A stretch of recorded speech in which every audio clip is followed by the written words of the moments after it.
मला सुरुवातीला संधी दिली तेव्हापासून मी चर्चा करतो व जे पीच्या मनात काय, तानाजीरावच्या मनात काय, मच्छिंद्राच्या मनात काय, पण चर्चा करत असताना अशोकराव नाही विसरत नाही, पण त्यामध्ये एकंदरीत मी हे विचार करत असतो की साधारण वेगवेगळ्या बॅलन्स ठेवला जातोय का, काही तरुण त्याच्यात समाविष्ट होत आहेत का, काही जुने पण अनुभवी लागतात, सगळेच तरुण घालून पण चालत नाही. मला वसंत काकांनी एकदा सांगितलं होतं, वसंत काकांच्या टीममध्ये मी सगळे जरा यंग टाकलेले होते. काका म्हणल्या दादा लईच मला त्रास होतो, काही ते त्याच्यात अनुभवी कोण होते, बापू भगत बापू आणि गीते अण्णा आणि स्वतः काका, बाकी सगळी 18 टीम नवी होती. त्याच्यामुळे नवीनचा उत्साह वगैरे जरा जास्त असतो, त्यांनाही वाटतं की काहीतरी आपण तिथं करावं वगैरे वगैरे. चुकीचा आहे असा माझा दावा अजिबात नाही.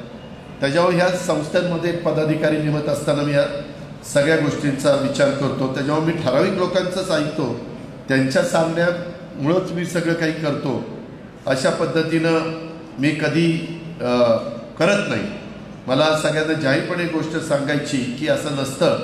तळागाळातला कार्यकर्ता हाच माझ्यासाठी सर्वाधिक महत्त्वाचा आहे आणि त्याचं स्थान माझ्यासाठी जसं महत्त्वाचं आहे तसं कार्यकर्ता तो जीव ओतून पक्षाचं काम करत असतो, नेत्याचं काम करत असतो. त्यामुळं कोणी नाराज होऊ नका, सगळेच कार्यकर्ते माझ्यासाठी महत्त्वाचे आहेत. पण काही कार्यकर्ते मात्र मनापासून तिथं प्रयत्न करतात. काही काहींना काय सवय लागली, इतके वर्ष आपल्यात असं कधी 2 पार्ट्या अशा नव्हत्या आणि त्याच्यामुळं एकतर्फीच चालायचं.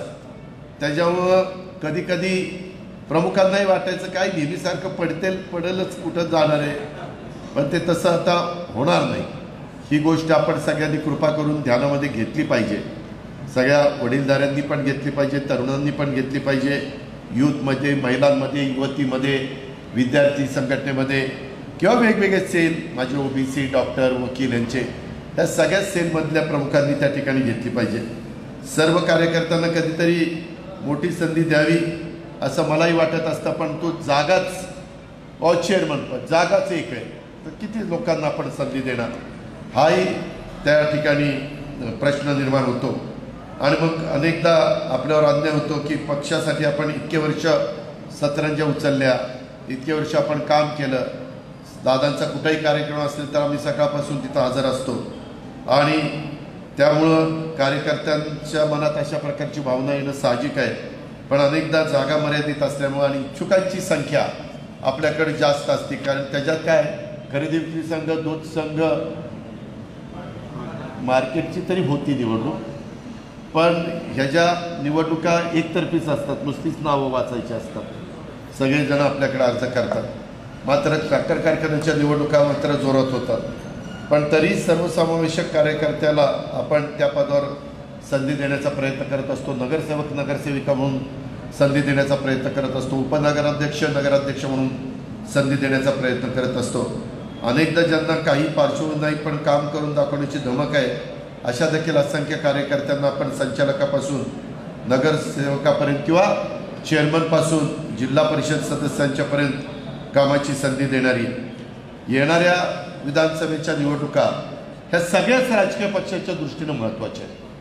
कारण एकीकडे महायुती आहे, एकीकडे महाविकास आघाडी आहे, एकीकडे अजून तिसरी एक शक्ती म्हणजे तिसरी एक आघाडी करण्याचं आम्ही पेपरला वाचतो, मी म्हणत नाही, परंतु छत्रपती संभाजीराजे, बच्चू कडू असे काही जण, राजू शेट्टी वगैरे असे एकत्र बसले होते. असं काहीतरी चर्चा त्यांची चाललेली. आणि यंदा इतक्या लोकांना आमदार व्हायचं आहे की कुठे थांबायलाच तयार नाही. त्याच्यामध्ये नवी आहेत त्यांना तर वाटतं की तर मला मिळालंच पाहिजे. जुने आहेत त्यांना वाटतं आता एवढं माझं शेवटचं आता नको ना नव्यांनी मागायला, त्याच्यावर ती शेवटची म्हणून मागतोय. आणि मधले ते म्हणतात आम्ही मध्येच गुटमळतोय, तर तिकडेही नाही तर इकडेही नाही. असं करून मागं तुम्हाला आठवत असेल की 1995च्या निवडणुकीमध्ये अशाच पद्धतीनं अपक्षांचं प्रमाण वाढलं. खूप जणांनी अर्ज भरले, 45 अपक्ष निवडून आले. 45 आम्ही 80 लोक काँग्रेसचे निवडून आलो, तेव्हा एकच काँग्रेस होती, आणि 45 हे आले, आणि काहीतरी 115 का 120 असे शिवसेना भाजप आले, आणि त्याच्यातून खरं टेंबू ताकारी मैसाळ निघालं. ते रामराजे नाईक निंबाळकरांनी ग्रुप केला, ते म्हणले आमच्या भागामध्ये या जिल्ह्यात भागात पाणी आणण्याच्या करता मदत करणार आहे का? बारामतीकरांनो, जिथं कुसळ उगवत नव्हतं त्या भागामध्ये 5-5, 6-6 टप्पे पाणी ओलांडून नेलं. अहो, जो सांगोला जिल्हा, जो तालुका एकदम दुष्काळी तालुका, एकदम तिथं उगीच टँकर आणून द्राक्षाच्या बागा, डाळिंबाच्या बागा एकेकाळी जगवलेला तालुका आज मोठ्या प्रमाणावर बागायती होत असतानाचं चित्र पाहायला मिळतं. म्हणजे टेक्निक इतकं बदललं की पाहिजे त्या भागात पाणी नेता येतं, फक्त तुमच्यामध्ये आर्थिक क्षमता पाहिजे. जे मी 1,000 कोटीचा निरा करा ही उपसा सिंचन योजना केली ती त्याच प्रकारची, आणि कदाचित कुणी म्हणतील की हे निवडणुकीचं गाजर नाही. मी आतापर्यंत कधी गाजर दाखवली नाही. जे खरं आहे ते सांगितलं आणि आपण आपलं पुढं त्या ठिकाणी जात राहिलं. त्याच्यामुळं येणारी निवडणूक ही सगळ्यांच्याच दृष्टीनं महत्त्वाची आहे. राजकीय समीकरणं बदललेली आहेत, त्यामुळं यावेळेस तुमची भूमिका सगळ्याच भागातल्या कार्यकर्त्यांची महत्त्वाची राहणार आहे. या निवडणुकीच्या निमित्तानं मला महाराष्ट्रातल्याही कार्यकर्त्यांना सांगायचं आहे आणि आपल्या बारामतीच्याही सांगायचं आहे, जी काही महत्त्वाची आहे ती गोष्ट मतदारांच्यापर्यंत पोचवली पाहिजे. त्याच्यामध्ये कधी कधी कार्यकर्त्यांना वाटतं की काय सांगायचं, हे झालेलंच आहे, केलेलंच आहे. तुम्हाला अजून अंदाज नाही, तुम्ही अजून इतर तालुक्यात जास्त जात नाही. मी आता राज्यात ह्या सगळ्या जनसन्मान यात्रेच्या निमित्तानं फिरतो. बारामतीकरांनो, काही शहरामध्ये कचरा पण उभा केला जात नाही. कचरा रस्ते तर झाडलोटीचं राहिलं बाजूला. एवढे काही ठिकाणी खड्डे आहेत की कशी लोक सहन करतात. आता परवाच बघा, गोवा मुंबई रस्ता अजून 2 वर्ष होणार नाही म्हणून PWD मिनिस्टरने सांगितलं. चाललंय किती वर्ष? 15 वर्ष का 12 वर्ष.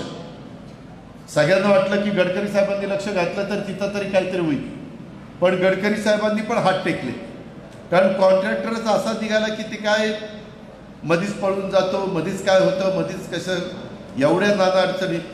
12-12, 20-20 तास लोक ST मध्ये होती. गावाकडे गणपतीच्या निमित्तानं गेले, 18-18, 20-20 तास रस्त्यावर, म्हणजे त्या गाडीत थांबून होती. विचार करा. होय होय बाबा, त्याच्यामध्ये फार अभ्यास जबरदस्त केला आणि ते बोलणार आहे काळजी करू. त्याच्यामध्ये तुम्ही पुण्यातनं निघा, पाटस रोडने या, कसे रस्ते झाले. तुम्ही मोरगाव रोडने जावा, कसे रस्ते झाले. आता शेळके कॉन्ट्रॅक्टर आल्यापासून मी परवा सन्मान यात्रेच्या निमित्तानं फलटणला गेलो होतो. फलटणचा जवळचा भाग उरकलाय, आता आपल्याकडचाच भाग राहिलाय. आपल्या इथंच काही थोडं आहे, प्रांतालाही सांगितलं किरकोळ कुणाचं असेल ते बघा.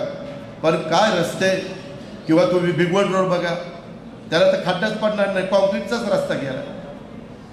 म्हणजे हे जे काही रस्ते झाले किंवा बाकीचे तर रस्त्यांची मी नावच घेत नाही, ह्या सगळ्या गोष्टी कशामुळे घडल्या याचाही कुठंतरी विचार आपण मतदारांना नीटपणे त्या ठिकाणी सांगितला पाहिजे. आणि एकंदरीतच हा बारामती सर्वांगीण विकास गेल्या अनेक वर्षात आपण केला आणि राज्यात सर्वाधिक निधी या 5 वर्षात आपण दिला. बारामती शहर आणि तालुक्यात आता तुमच्या करा नदीवरून जाताना पण काय नदीचा प्रवाह वगैरे दिसतोय. आत्ता एवढा पाऊस पडला, नाझरं भरलं होतं, नाझऱ्याचं ओव्हरफ्लो चालू होतं. माझ्या जिरायत भागाच्या सगळ्या टापूत पाऊस होता, सगळे ओढे नाले फुल भरलेले होते, नदी फुल भरलेली होती. बारामतीमध्ये कुठं पाणी शिरलं?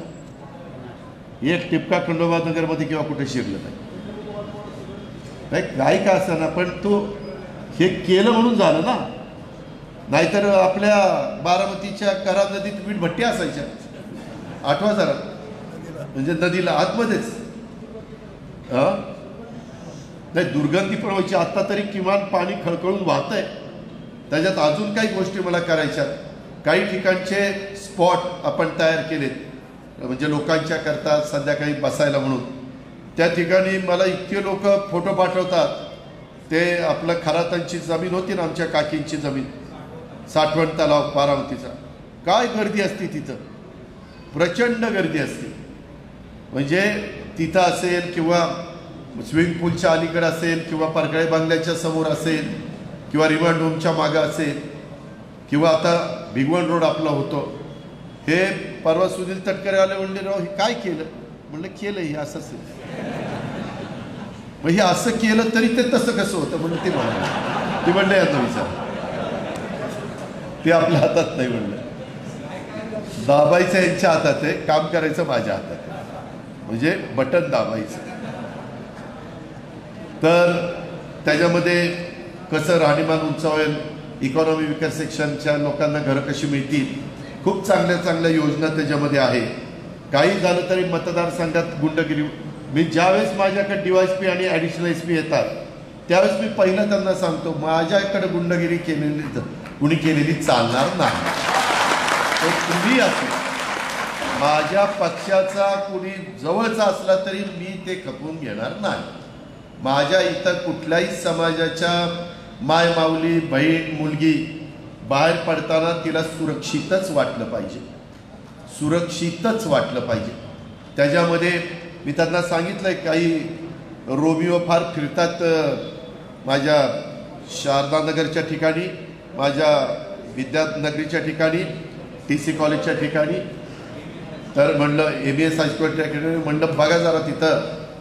त्या मी परवा पण उदाहरण सावंत फौजदारचं दिलेलं होतं. जुन्या लोकांना सावंत फौजदारचा दरारा कसा होता ते माहिती आहे. हां ज्योतिराव सावंत. तर ह्या पद्धतीनं आपण या शहराला सांभाळण्याचा प्रयत्न केला. आणि माझ्या जवळचा कोणी चुकला तरी मी त्याला मोका लावायला कमी करणार नाही. मी आधीच तुम्हाला सांगतो, अजिबात कुणाची दहशत गुंडगिरी त्या ठिकाणी चालणार नाही, वाढणार नाही. सामाजिक सुरक्षितता कायम राहील. वास्तव्यास एक सर्वोत्तम पर्याय म्हणून बारामतीचा नावलौकिक कसा होईल याचा मी प्रयत्न त्या ठिकाणी करतोय. आणि माझ्याबरोबर काम करणाऱ्या पण कार्यकर्त्यांचा प्रत्येकाचा हाच विचार आहे. आज बरेच जण, एक काळ असा होता मला आठवत आहे, मी राजकारणात आलो त्यावेळेस लोक रिटायरमेंटचं आयुष्य जगायला पुण्यात प्राधान्य द्यायचं आहे. आता लोक बारामतीत प्राधान्य देतात आजूबाजूच्या भागात. ते म्हणतात चला तिथं शाळेची व्यवस्था चांगली आहे, कॉलेजची व्यवस्था चांगली आहे, कुठं जास्त गुंडगिरी वगैरे तसलं काही प्रकार चालत नाही, तिथं विकास होतो, तिथं काही प्रश्न राहू शकतात परंतु चर्चेतनं मार्ग निघू शकतो, तिथं चांगल्या संध्याकाळी 4-2 घटका निवांत बसावं म्हटलं तरी जागा चांगल्या आहेत. तुम्ही काही दिवसांनी कचेरी बघा कशी होईल तुमची. तुम्ही अजून ते तुमचं ते जुनं जेल जाऊन बघा आता तिथं कसं काय केलं ते. म्हणजे जेल नाही ठेवलं तिथं, ते बारामती भीमथडी असताना बारामती कशी होती, भीमथडीपासून मी सुरुवात करणार आहे. मग भीमथडीची बारामती कधी झाली, मग बारामतीची टप्प्याटप्प्यामध्ये बारामती कशी बदलत गेली.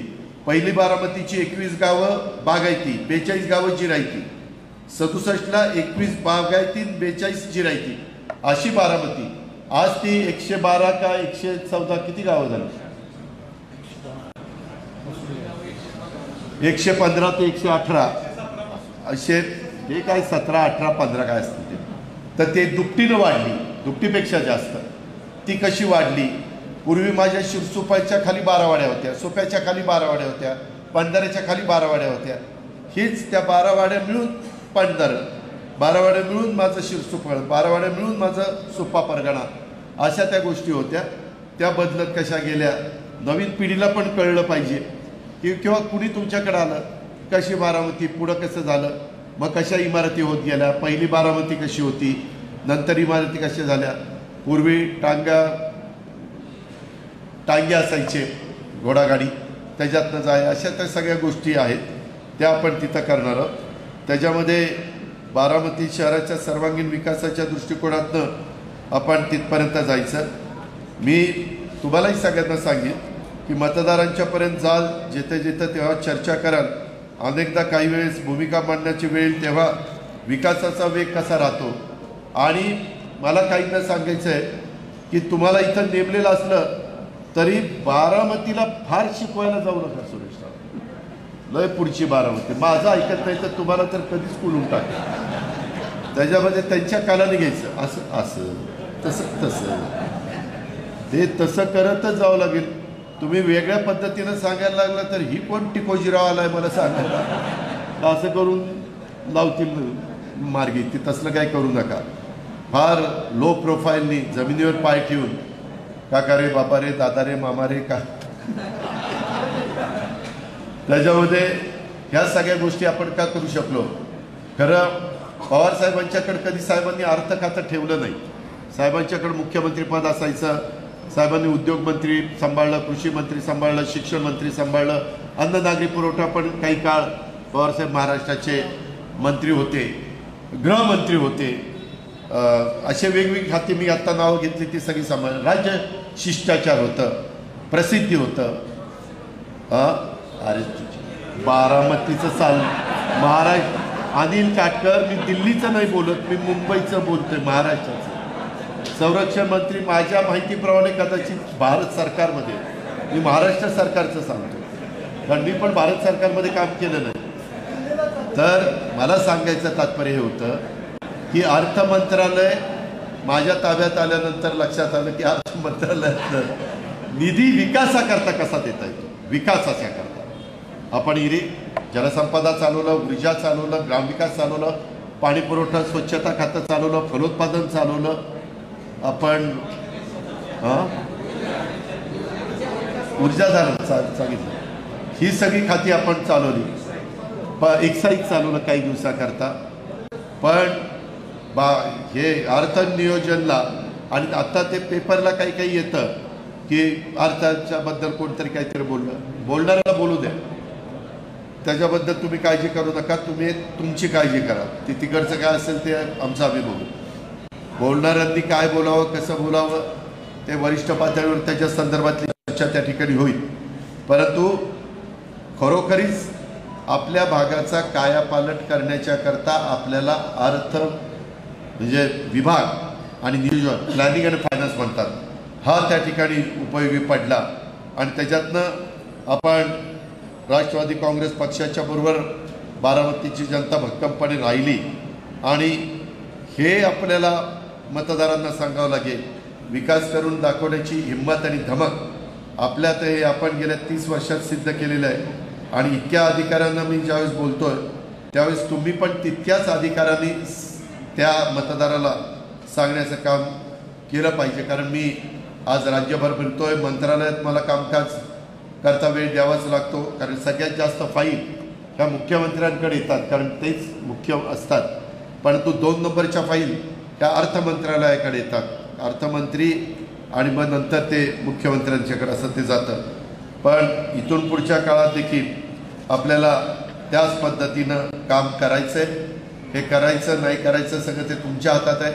कारण मी पण शेवटी माणूस आहे, मला पण कधी कधी विचार येतो की एवढी सगळी कामं करून बारामतीकर वेगळा पण निर्णय त्या ठिकाणी देऊ शकता, तर मग आपण पण आता 33-34 वर्ष झाली, मी तर आता दुसऱ्यांना खासदार करू शकतो, राज्यसभा दुसरा देऊ शकतो. आत्ता नितीनला दिली, त्याच्या आधी मी नाही, परंतु पार्लमेंटरी बोर्डाने सुनेत्राला दिली, त्याच्या आधी आम्ही प्रफुल्ल पटेल साहेबांना दिली वगैरे वगैरे. आमदार पण मध्ये राजेश विटेकरला केलेलं तुम्ही पाहिलं, त्याच्या संदर्भामध्ये त्या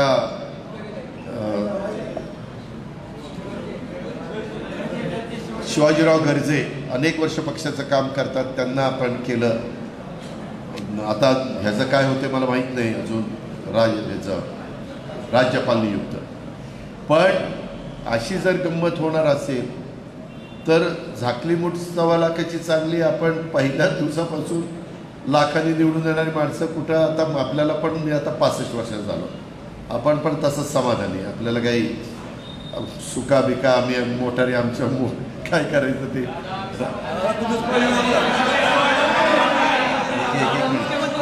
ऐका,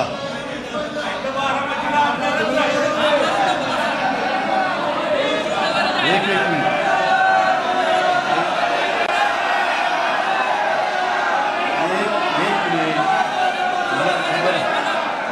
मला एकदा काय जिथं पिकतं, एक मिनिट, जिथं पिकतं, ऐका ऐका ऐका, जिथं पिकतं तिथं विकत नसतं. तुम्ही एक गोष्ट लक्षात घ्या. तानाजीराव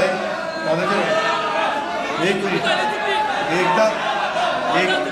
एकदा काय झालं पाहिजे, बारामतीकरांना कोणतरी मी सोडून आमदार मिळाला पाहिजे आणि मग एक मिनिट, मग तुम्ही माझी 91 ते 2024च्या माझ्या कारकिर्दीची तुलना करा आणि त्याच्यामध्ये तुम्हाला काय ते खोटं नाही सांगत. कार्यकर्त्यांना नीट लक्षात घ्या, काय बघता बघता रस्ता न सांगता रस्ता होतोय.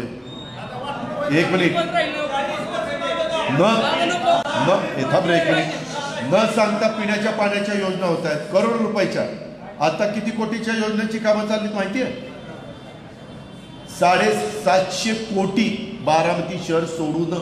कशाला म्हणतात 750 कोटी?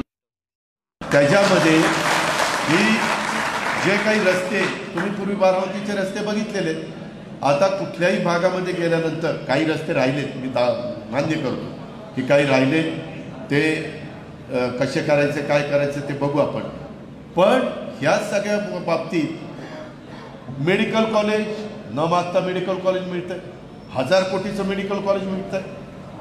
तुम्ही सांगितलं पुण्यश्लोक अहिल्यादेवी होळकरांचं नाव द्या, पुण्यश्लोक अहिल्यादेवी होळकर बारामती मेडिकल कॉलेज. आयुर्वेदिक कॉलेज, अशीच एक जागा, कितीतरी जण मेळ्यावरून जात होते, काय होतं त्या जागेत? येड्या बाबळी होत्या. गृहनिर्माण संस्थेची जागा, माडाची जागा, त्यांना दुसरी पर्यायी जागा दिली. तिथं मेडतकर पण म्हणतात दादा हिराव कसं काय उभं राहायला कळतच नाही. होतं काय, सहजच उभं राहतं. आता मधी केशवराव जगताप आले, म्हणजे दादा मला माझे शिक्षण संस्थेतले रस्ते डांबरीकरण करून द्या. 1 रुपया केशवरावचा न घेता सगळे रस्ते डांबरीकरण करून दिले. 1 रुपया माळेगाव कारखान्याचा नाही. ही वस्तुस्थिती आहे.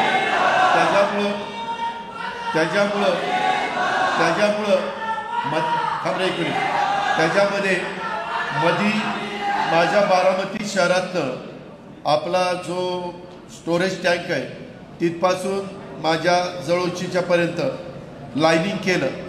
का तर मला ते लाईनिंग केल्यावर जरा सुशोभीकरण करायचं होतं. मला रस्ता रुंद पाहिजे होता.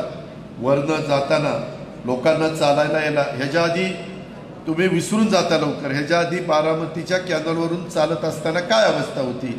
आणि आता बारामतीच्या दोन्ही बाजूने अजून सगळी कामं व्हायची. ती सगळी कामं झाल्यानंतर तुम्हालाच प्रश्न पडेल की बाबा पण बारामतीत आहे का अजून कुठं आहे, अशा पद्धतीनं. परंतु त्याचबरोबर आपला अमराईचा भाग असेल, आपला इतर वेगवेगळ्या गरीब खंडोबानगर असेल, आपला कसबा असेल, ह्याही भागामध्ये गरीब वर्गाच्या करता चांगली घरं बांधण्याच्या बद्दलचं त्याला EWS म्हणतात, इकॉनॉमी विकर सेक्शन. ह्यांच्याकरता स्कीमा खूप चांगल्या आल्या. पंतप्रधानांनी यंदा 3 कोटी घरं बांधणीचा कार्यक्रम देशाला दिला. आता लखपती दीदी हा कार्यक्रम देशाला दिलाय. त्याच्यातनं आपण 50 लाख लखपती दीदी करायचं ठरवलंय महाराष्ट्रात. त्याच्यातले जास्त आपल्या तालुक्यात कशा होतील, आपल्या जिल्ह्यात कशा होतील, हेही आपण बघितलं पाहिजे. भाषणं करून नुसतेही हे वाढत नाही. काय अर्थव्यवस्था वाढीला लागत नाही. मला खरं तुम्ही काही लोकांनी माझी जुनी भाजी मंडई, जुनी जिथं पूर्वीच्या सभा व्हायच्या, त्या भाजी मंडईतलं काम मला करून दिलं नाही लवकर, नाहीतर आत्तापर्यंत ती बिल्डिंग झाली असती. आणि एवढं चारी बाजूला सुंदर रस्ते बिस्ते सगळं. मी तुम्हाला पुन्हा सांगतो, ज्यांना आत्ता गाडी मिळालेली त्यांना कुणालाच वाऱ्यावर सोडणार नाही. त्यांना पर्यायी व्यवस्था करणार म्हणजे करणार.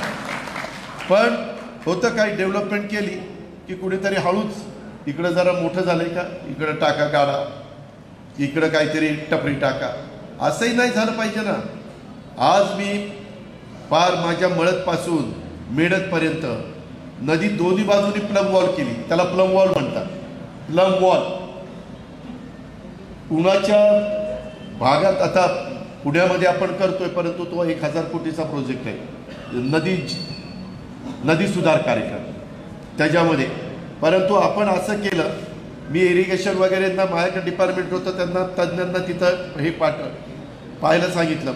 त्यांनी मला सांगितलं की दादा कसबा आणि कचेरी इथला जो तुमचे ते नळे आहेत तो पूल तो सगळा जामच होतो, त्याच्यावर तिथंच पाणी अडतं. फुटब्रिज तेच सगळं घाण करते म्हणले तुमची, आणि लेंडी नाल्यातनं येणारं पाणी तेही पुढं बसत नाही. आणि मग ते बारामतीकरांना ही कामं अशी नुसती झटपट होत नाही, त्याला खूप विचार करावा लागतो, सकाळपासून काम करावं लागतं. आता आम्ही सकाळी लवकर उठतो, काही आमच्यावर चेष्टा करतात, ठीक आहे करा, आमचं त्याच्याबद्दल म्हणणं काही नाही, जे आहे ते आहे. पण आम्ही कामाकरता करतो, समाजाच्या कामाकरता करतो. त्याच्यात वैयक्तिक माझा काय स्वार्थ आहे? माझं काय नदीच्या कडेला घर आहे का आणखीन काय? त्याच्या संदर्भातला सुरू झालेला शादीखाना, माझा दावा आहे की जिल्ह्यात असा शादीखाना कुठं नाही आहे. जिल्ह्यात मी कधी तिथं वेगळी भूमिका घेतली नाही. तरी देखील निवडणुकीच्या वेळेस काय झालं तुम्ही बघा. आत्ता काहींनी मला दिलं की बाबा काही जण बेताल वक्तव्य करतात. बेताल वक्तव्याचे आम्ही कधीच समर्थन केलं नाही. आम्ही तर त्यांच्यावर केसेस दाखल केल्या, 100च्या वर काहींच्यावर केसेस दाखल केल्या. त्याच्या संदर्भामध्ये सत्ताधारी पक्षाच्या एका आमदारांनी वक्तव्य केल्यानंतर पण आम्ही त्याचा निषेधच केला. काय झालंय, घटनेचे शिल्पकार डॉक्टर बाबासाहेब आंबेडकरांनी मताचा अधिकार जसा दिलाय तसा विचार स्वातंत्र्य दिलेलं आहे. मला जे मांडायचं ते मी इथं मांडावं, कुणाला पटलं नाही त्यांनी तिथं चौकात सभा घ्यावी, त्यांनी भाषण करावं.